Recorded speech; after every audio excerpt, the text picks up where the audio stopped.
Hey guys, welcome back to Double D's RCs. Today was a good day so far. Got to ride my bicycle about 7 miles, which is a lot for me because I'm in well, you know. But anyway, today I'm going to show you what I do to these little SC28s and what you get when you buy one in the box. They're made by Team Associated.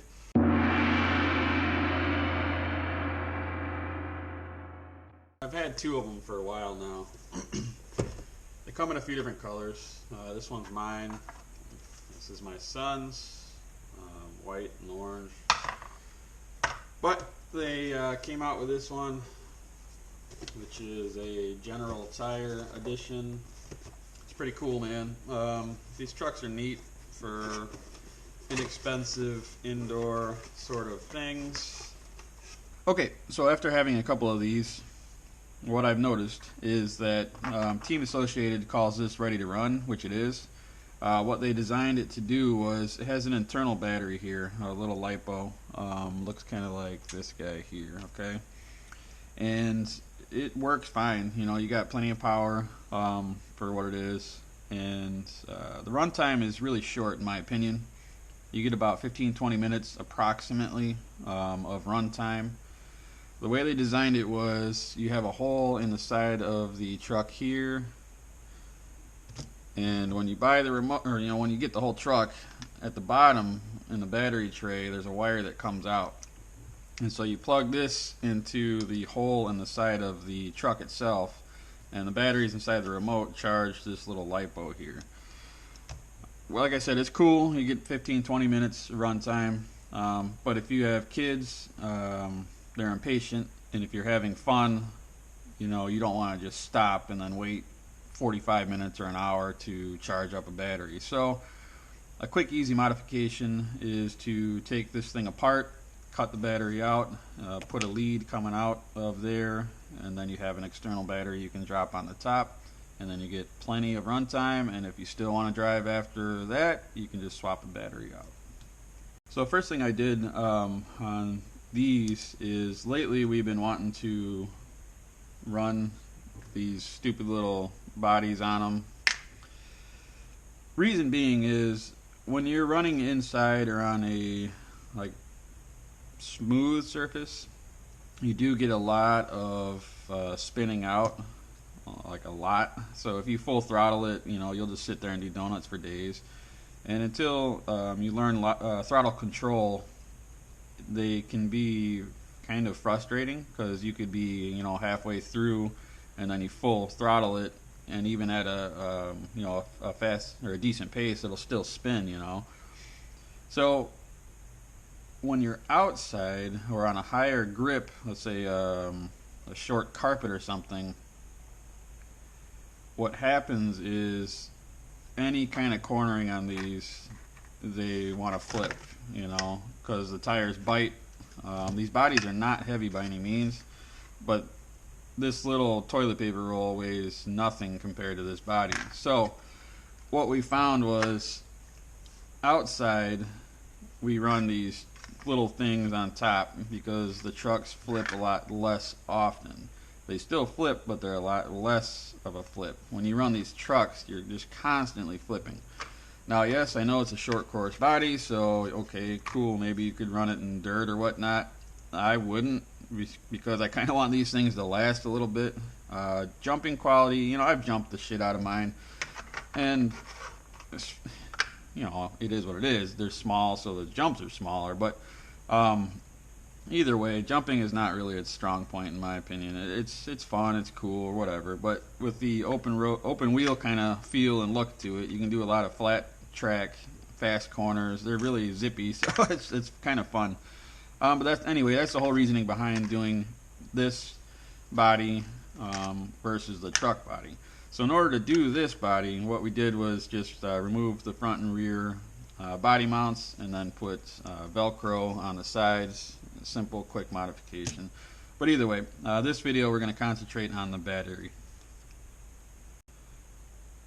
So I know we're going to have to split the case, but I don't really remember exactly what has to be removed in order to do that. So I'm going to take apart a few things and see what has to happen. So I'm going to take off the front bumper first, which is 2 screws. Okay, the front bumper's off. I'm going to take this screw, this screw, this screw, and this screw off and see where that takes us. Alright, with those 4 removed, there's still something up here holding it together, so I'm not sure if one of these screws is holding it together or all of them, so I'm going to take off the front body mount next, which is these 3 screws. So you just have to take the rear of the front body mount screw off, so this one screw is longer. You know, your springs are going to fall off, whatever, just move this to the side. You got to keep in mind that you have a servo sitting in there. You also have this, just watch what you're doing and then you'll remember when you put it back together. Everything is small on these, so if you're used to working on bigger trucks, be prepared for that, but whatever. So now we have to uncover the battery, which is down here. So I'm going to pry that guy up and pull it out. Okay, now I have gained access to this battery. I'm going to go ahead and chop off both of these wires, and then I'm going to grab a connector and then connect those back together so the battery will be removed. So now the battery is removed. I went ahead and cut both leads, and then I stripped the wires back a little bit so I have room to add a connector. These connectors you can buy. I'm really horrible with what the numbers are, so you'll have to do a little research, but I want to say it's like a JST or something. But whatever the connector is, you just want to make sure that it connects to your battery, whichever one you decide to use. So that's the side I need. So I'm going to chop this side off. This is an old jumper that I don't need anymore from a little battery charger. So I'm just going to get rid of that guy. Now I'm going to have to solder these together. So what you will have to do before you solder these on is I drill a little hole on the top here and I feed these wires through, so that way you have the plug coming out. If you try and solder it together, you're going to have to run the wires somewhere else, and it works best just to drill a hole through the top of this and then feed the wire up.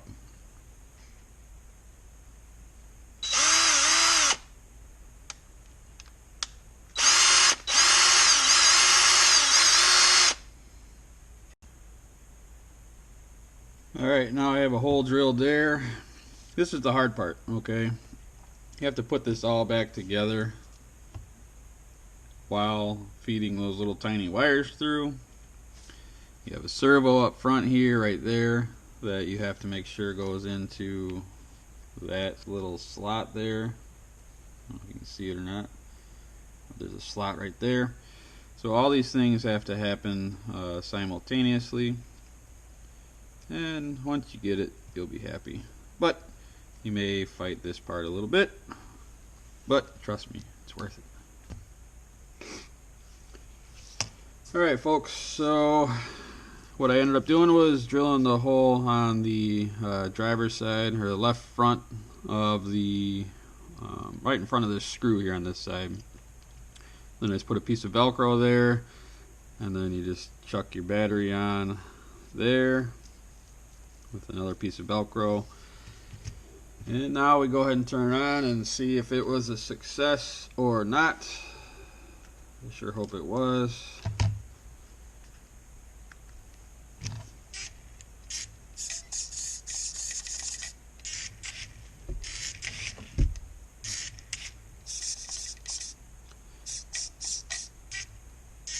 Sweet. Looks like it worked. Alright guys, thanks for watching once again. This one was fun. Skill level is beginner, I guess. I don't know. It was a pain in the ass to put back together, I can tell you that. It's tedious, but well worth it, because now you can play for as long as you damn well please, whether it be 5 minutes or 5 hours, whatever.